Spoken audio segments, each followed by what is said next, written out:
எங்க ரோகிணியும் வித்யாவும் சாப்பிட்டுட்டு இருக்கும்போது அந்த பணத்தை ஏமாத்துறவனுக்கு பார்த்துடுறாங்க. பார்த்து அடுத்த செகண்ட் இந்த பக்கம் ரோகிணி ஓடி போயிட்டு, எவ்வளோ தைரியம் இருந்தால் எங்கள் பணத்தை ஏமாத்திருப்ப, முதல்ல பணத்தை எடுற அப்படின்ற மாதிரி கோவப்பட ஆரம்பிக்கிறாங்க. ஆனால் அந்த நபருமே இந்த பக்கம் ரோகிணியை யாருன்னே தெரியாத மாதிரி நடிக்க ஆரம்பிக்கிறாரு. சொல்லப்போனால் அவருமே இப்போ கையும் குழம்பு மாட்டிக்கிட்டோம், இப்போ இங்கேருந்து ஓடியே ஆகணும், இப்போ இங்கே இருந்தோம் அப்படின்னா சிக்கிடுவோம் அப்படின்ற மாதிரி அவருமே வெறித்தனமாக அங்கேருந்து வெளியில் வர்ற மாதிரி வந்துட்டு டக்குன்னு ரோகிணி கிட்ட இருந்து தப்பிச்சு ஓடுறாரு. இன்னொரு பக்கம் ரோகிணியும் வித்யாவும் அவங்களுக்கு எவ்வளோ துரத்தி பிடிக்க ட்ரை பண்ணுறாங்க. பட் இருந்தாலும் அந்த ஆள் தப்பிச்சு ஓடிடுறாரு. அவருமே எப்படியாவது இவங்க கையில் சிக்காமல் இருக்கணுங்கிறதுக்காக தான் ட்ரை பண்ணுறாரு. ஆனால் எப்படியோ இந்த பக்கம் மனோஜ் கையிலே ஒரு டைம் மாட்டிட்டாரு, இன்னொரு பக்கம் இங்கே ரோஹிணி கையிலே மாட்டிட்டாங்க. அடுத்த டைம் மட்டும் இங்கே முத்து கையிலையோ இல்லை மீனா கையிலையோ மாட்டினாங்க அப்படின்னா கண்டிப்பாக அவர் தப்பிக்க வாய்ப்பே இருக்காது. அதே நேரம் இன்னொரு பக்கம் இங்கே வீட்டுக்கு வந்த ரோகிணியுமே அவரை தப்பிக்க விட்டதாகவும், அதே நேரத்தில் அவரை பார்த்து அவர்கிட்ட பேசினேன், ஆனால் அவர் நான் யாருன்னே தெரியாத மாதிரி என்கிட்ட நடிக்கிறாரு அப்படின்ட்டு அந்த விஷயத்தை பற்றி இங்கே மனோஜ் கிட்ட சொல்லிக்கிட்டு இருக்காங்க. இதை கேட்ட மனோஜுமே, எனக்கு தெரியும் ரோகிணி, அந்த ஆள் ரொம்பவே மோசமான ஆள், ஆனால் அவனை விட்டுட்ட பற்றி அப்படின்ற மாதிரி கொஞ்சம் கோவப்பட ஆரம்பிக்கிறாரு. ஆனால் இதை பார்த்துட்டு இருக்க ரோகிணியுமே, நீ தான் விட்டுட்ட, நீ தானே பார்த்த அப்படின்ற மாதிரி மனோஜ் மேலேயும் கொஞ்சம் கோவப்படுறாங்க. அதுக்கப்புறம் ரெண்டு பேரும் ஒரு வழியாக சமாதானம் ஆகிட்டு இந்த பக்கம் இந்த விஷயத்தில் நம்ம ஜோசியத்தை தான் நம்பணும், இதில் பார்வதி ஆண்டி தான் ரொம்பவே வந்து இன்ட்ரெஸ்டடாக இருப்பாங்க, அது மட்டும் இல்லாமல் இந்த மாதிரியான விஷயங்களை பற்றி அவங்களுக்கு தான் நல்லா தெரியும் அப்படின்ற மாதிரி பார்வதி ஆண்டி கிட்ட கேட்குறாங்க. அவங்களுமே அவங்களுக்கு தெரிஞ்ச ஒரு ஜோசியக்காரரை கூட்டிகிட்டு வந்து அவங்க எப்பவும் போல இந்த பக்கம் அந்த பணத்தை திருநது யாரு, அவன் எங்கே இருக்கான் அப்படிங்கிற விஷயத்தை கண்டுபிடிக்கிறதுக்கு ட்ரை பண்ணுறாங்க. ஆனால் அவருமே ஒரு போலீசாமியார் தான், உட்காந்து வெத்தலையில் மைய தடவிட்டு அவருமே வந்து பார்க்குற மாதிரியே பார்த்துக்கிட்டு இருக்காரு. ஆனால் இன்னொரு பக்கம் இங்கே இது எல்லாத்தையுமே தெளிவாக வந்து மூட நம்பிக்கைன்னு சொல்லி புரிஞ்சுக்கிட்ட முத்துவும் மீனாவும், நீங்கள் என்ன தான் தேய்ச்சி பார்த்தாலும் அவன் எங்கே இருக்காங்கிறது கண்டுபிடிக்க முடியாது, இப்போ நான் கண்டுபிடிக்கிறேன் அப்படின்ற மாதிரி இங்கே ரோகிணி கிட்டையும் மனோஜ் கிட்டையும் முத்து கேள்வி கேட்க ஆரம்பிக்கிறாங்க. அப்போ கரெக்டாக ரோகிணியுமே, நாங்கள் எதுக்கு உங்க கிட்ட சொல்லணும் அப்படின்ற மாதிரி கேட்குறாங்க. உடனே இங்கே பக்கத்தில் அண்ணாமலை இருந்துக்கிட்டு, இங்கே பாருமா, முத்து காரில் சுற்றிக்கிட்டு இருக்கான், சொல்லப்போனால் அவன் நிறைய பேருக்கு இந்த மாதிரி ட்ரிப் அடிக்கிறது, இந்த மாதிரி நிறைய இடத்துல வெளியில் போயிட்டு வர்றவன், நமக்கு தெரியாத இடம் கூட அவனுக்கு தெரிய வாய்ப்பு இருக்கு, அதனால அவன் கேட்குற கேள்விக்கு பதில சொல்லுங்க, நமக்கு முதல்ல பணம் வேணும் அப்படின்ற மாதிரி இங்கே அண்ணாமலையுமே முத்துக்காக சப்போர்ட் பண்ணுறாங்க. இதை கேட்டோன்னே வேற வழி இல்லாமல் ரோகிணியுமே இங்கே சப்போர்ட் பண்ண ஆரம்பிக்கிறாங்க. வேற வழி இல்லாமல் ரோகிணி அந்த பணத்தை ஏமாத்திட்டு போனவனே எந்த ஹோட்டலில் பார்த்தேன் அப்படின்ற மாதிரி கேட்ட உடனே கரெக்டாக அந்த ஹோட்டலோட அட்ரஸை முத்துக்கிட்ட கொடுக்குறாங்க. அதே நேரம் இன்னொரு பக்கம் மனோஜுமே, அவனை நீ எங்கே துரத்திட்டு போனேன், ஃபர்ஸ்ட் அவன் எங்கேருந்து வெளியில் வந்தான் அப்படின்ற மாதிரி கேட்குறாங்க. அப்போ கரெக்டாக அவன் ஒரு மெடிக்கல்லேருந்து வெளியில் வந்தான், அது இந்த ஏரியாவில் தான் இருக்குது அப்படின்ற மாதிரி ஒரு பர்டிகுலர் ஏரியாவை நோட் பண்ணி இங்கே மனோஜுமே சொல்கிறாங்க. அப்போ கரெக்டாக முத்துவுமே ஒரு பேப்பர் எடுத்து இங்கே ரோகிணி பார்த்த அந்த ஹோட்டலு, அதே நேரம் மனோஜ் பார்த்த அந்த மெடிக்கல், இது ரெண்டு இடத்தையும் கவர் பண்ணுறாங்க.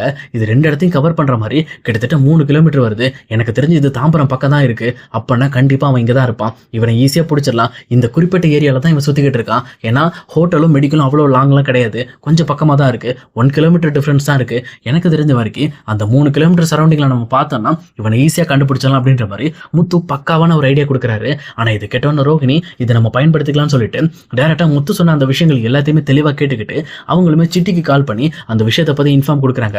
கொடுத்தது மட்டும் இல்லாமல் சிட்டிக்கிட்ட, இங்கே பாருங்க, தயவு செஞ்சு அந்த ஆளை சீக்கிரம் பிடிங்க, அவன் உள்ளூருக்குள்ளே தான் சுற்றிக்கிட்டு இருக்கான், அவனை எப்படியாவது பிடிச்சிட்டிங்கன்னா தான் இந்த பணம் என்கிட்ட வந்து சேரும், அது மட்டும் இல்லாமல் அந்த பணம் இல்லாமல் நான் ரொம்ப கஷ்டத்தில் இருக்கேன் அப்படின்ற மாதிரி அவங்களோட கஷ்டத்தை சிட்டி கிட்ட புலம்பிட்டு இருக்காங்க. ஆனால் சிட்டியுமே இங்கே ரோகிணி கிட்ட சரி மேடம் சொல்லிட்டு, ஆனால் ரோகிணி ஃபோனை வச்சதுக்கப்புறம் பயங்கரமாக சிரிக்க ஆரம்பிக்கிறாரு. ஏன்னா அந்த பணத்தை ஃபுல்லாக அவங்ககிட்ட இருந்து பிடுங்கிட்டு இவரே வச்சுக்கலாம் அப்படின்ற மாதிரி ஒரு ஐடியாவில் இருக்காரு. ஏன்னா ரோகிணிக்கு திருப்பி கொடுக்குற ஐடியாவே இவருக்கு கிடையாது. அதனால தான் அந்த ஆளையுமே இவங்க தேடிக்கிட்டு இருக்காங்க. அப்படி கண்டுபிடிச்சதுக்கப்புறம் கண்டிப்பாக பணத்தை மட்டும் நம்ம எடுத்துக்கணும், கேட்டால் அந்த ஆள் கிடைக்கல அப்படின்ற மாதிரி கேஸை முடிச்சிட வேண்டியதான் அப்படின்ட்டு இங்கே சிட்டியுமே ஒரு முடிவோட இருக்காரு. இதெல்லாம் ஒரு பக்கம் இருக்க, இன்னொரு பக்கம் இங்கே பரசுராமரோட அந்த கல்யாண ஃபங்க்ஷனுமே ஸ்டார்ட் ஆகுது. அந்த கல்யாண ஃபங்க்ஷனுக்கு வீட்டில் இருக்கிற ஒவ்வொருத்தருமே எப்படியாவது நம்மளால முடிஞ்ச ஹெல்ப் பண்ணணும் அப்படின்ற மாதிரி வீட்டில் உட்காந்து பேசிக்கிட்டு இருக்காங்க.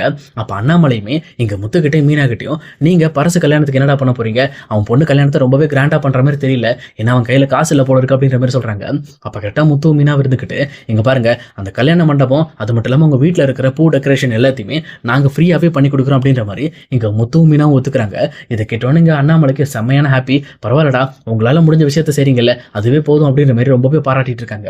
இதை பார்த்தோன்னே ஸ்ருதிக்கும் ரவிக்கும், சரி நம்மளும் ஏதாவது ஒன்று பண்ணணுமே அப்படின்னு சொல்லி யோசிச்சு பார்த்துட்டு, அப்போ உடனே வந்து ரவி இருந்துக்கிட்டு, அப்பா நானும் உங்கள் கல்யாணத்தில் ஒரு பெட்டரான ஒரு ஸ்வீட் ஒன்று செஞ்சு கொடுக்கலான்னு இருக்கேன்ப்பா, அந்த ஸ்வீட்டை நானும் ஸ்ருதியும் சேர்ந்து செய்கிறோம் அப்படின்ற மாதிரி அவங்களும் அந்த ஒரு பொறுப்பை ஏற்றுக்கிறாங்க. இது கேட்ட அண்ணாமலையும், பரவாயில்லையடா ஸ்வீட் செய்கிறீங்களா, சரி ஓகேடா, நான் இதை பற்றி நான் அவன்கிட்ட பேசுகிறேன் அப்படின்ற மாதிரி அந்த விஷயத்தையும் ஓகேன்னு சொல்லி ஒத்துக்கிறாங்க. இவங்க ரெண்டு பேரும் இப்படி மாறி மாறி அந்த பரசு வீட்டுக்கு செய்கிறத பார்த்த உடனே இன்னொரு பக்கம் ரோகிணியும், நம்ம பங்குக்கு ஏதாவது சொல்லாமல் இருந்தோம் அப்படின்னா நமக்கு தான் பிரச்சனை, முதல்ல நம்ம பங்குக்கு ஏதாவது ஒன்று பேசுவோம் அப்படின்ற மாதிரி ரோகிணியும் பேச ஆரம்பிக்கிறாங்க. அங்கிள் நான் அந்த பரசோட பொண்ணுக்கு கல்யாணத்துக்கு உண்டான அலங்காரம் அது மட்டும் இல்லாமல் அந்த பியூட்டிஷியன் வேலை எல்லாத்தையுமே நான் ஃப்ரீயாகவே பண்ணித்தரேன் அப்படின்ற மாதிரி இன்னொரு பக்கம் ரோகிணி ஒத்துக்கிறாங்க. இது கேட்டோன்னே இந்த பக்கம் வந்து அண்ணாமலைக்கு செம்ம ஹாப்பியாக இருக்குது. பரவாயில்லடா நம்மளோட குழந்தைங்க எல்லாருமே இந்த மாதிரி நம்ம ஃப்ரெண்டுக்காக மெனக்கட்டி இந்த விஷயத்தெல்லாம் பண்ணுறாங்களே, ரொம்ப சந்தோஷப்பட்டு எங்கள் அண்ணாமலையும் பரவாயில்ல உங்களால் முடிஞ்ச அளவுக்கு நீங்கள் பண்ணுறீங்க, ஆனால் இந்த எல்லா விஷயமும் கட்டாயப்படுத்தி பண்ணக்கூடாது, நீங்கள் விருப்பத்தோடு பண்ணுறதா இருந்தால் பண்ணுங்க அப்படின்ற மாதிரி அண்ணாமலையும் சொல்லிடுறாரு. இது கேட்டோன்னே முத்து, மீனா, இன்னொரு பக்கம் ஸ்ருதி, ரவி எல்லாரும் இருந்துக்கிட்டு எங்கள் விருப்பத்தோட தான் செய்கிறோம் அப்படின்ட்டு அவங்களும் சந்தோஷமாக பார்க்க கொடுக்குறாங்க. ஆனால் எங்கள் ரோஹிணிக்கு சுத்தமாக விருப்பமே கிடையாது.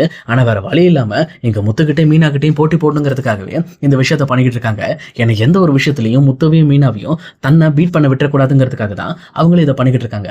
அதுக்கு தவிர அடுத்த நாள் கல்யாணமும் ஸ்டார்ட் ஆகுது. அப்போ கரெக்டாக பரசுக்கிட்ட எங்கள் அண்ணாமலை எல்லா விஷயத்தையும் சொல்லி ஆளுக்கு ஒரு பக்கம் வேலையை ஸ்டார்ட் பண்ணுறாங்க.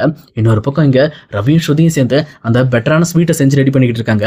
இன்னொரு சைடு முத்துவும் மீனாவும் அந்த பூ அலங்காரத்தெல்லாம் ரெடி பண்ணிட்டு இதுக்கான வேலைகள் எல்லாத்தையுமே முடிச்சுட்டு கொஞ்சம் ஃப்ரீ ஆகுறாங்க.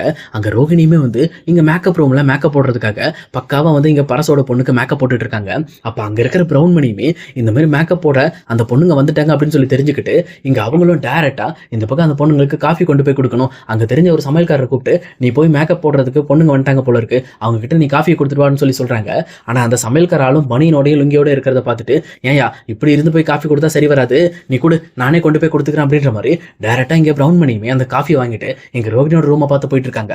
அங்கே போயிட்டு டேரெக்டாக டோரை திறந்துட்டு உள்ளே போகிறாங்க. இன்னொரு பக்கம் ரோகிணியுமே தனக்கு விருப்பமே இல்லாமல் இந்த பக்கம் மேக்கப் போட்டுக்கிட்டு இருக்காங்க. அங்கே போயிட்டு இந்த பக்கம் அந்த காஃபியை கொடுத்துட்டு காஃபி நல்லா சாப்பிடுங்கம்மா அப்படின்னு சொல்லிட்டு அங்கேருந்து ப்ரௌன் மணி வெளியில் வந்துடுறாரு. இன்னொரு பக்கம் ரோகிணி திரும்பி இருந்ததுனால ப்ரௌன் மணி ரோகிணியை சரியாக கவனிக்கல. ஆனால் ரோகிணிக்கு திடீர்னு நீங்க ப்ரௌன் மணியோட குரல் மட்டும் கேட்ட மாதிரி இருக்கு. அவங்களும் திரும்பி பார்த்துட்டு யார் வந்தா அப்படின்ற மாதிரி கேட்குறாங்க. உடனே அங்கே இருக்கிற மற்ற பியூட்டிஷியன்ஸ்லாம் அது வேற யாரும் இல்லை, அந்த மாப்பிள்ளையோட மாமா தான் வந்து நமக்கு காஃபி கொடுத்துட்டு போறாரு அப்படின்ற மாதிரி அந்த விஷயத்தை பற்றி சொல்றாங்க. இது கேட்டோன்னு லைட்டாக இங்கே ரோகிணிக்கு கருக்குன்னு இருக்கு.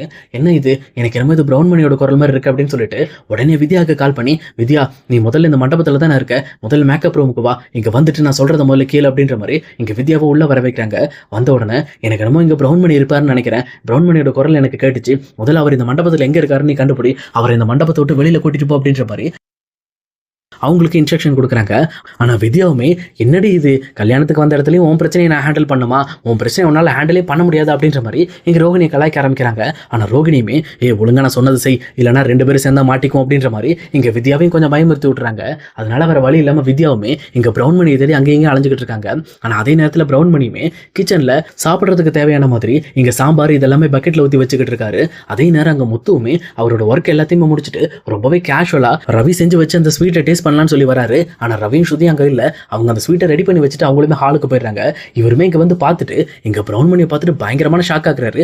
என்னடா இது இவர் இங்கே இருக்காரு, இவர் மலேசியா மாமா வச்சு இவர் என்ன வேட்டி சட்டையில் இருக்காரு அப்படின்ற மாதிரி பயங்கர ஷாக்கோட அவங்களுக்கு என்ன பண்ணுறதுனே தெரியாமல் டேரெக்டாக முத்தும் வேக வேகமாக ஓடி போயிட்டு இங்கே மனோஜ் இன்னொரு பக்கம் அண்ணாமலை ரவி எல்லாரையுமே கூட்டிகிட்டு டேரெக்டாக கிச்சனுக்கு ஓடி வராரு.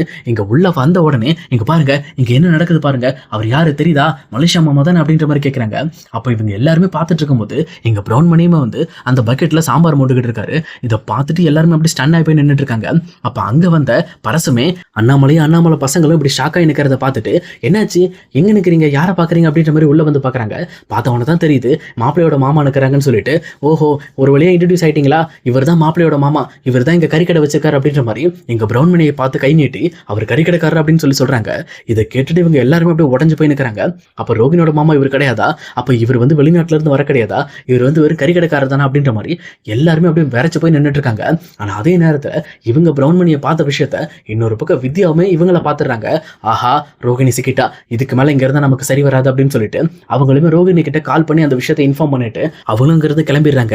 ஏன்னா அவங்க இங்கே இருந்தாங்கன்னா அவங்களாலே நிறைய பிரச்சனை ஆகிடும் அப்படிங்கிறதுனால தான் அவங்க மாட்டிக்க கூடாதுங்கிறதுக்காக அங்கிருந்து கிளம்பிடுறாங்க.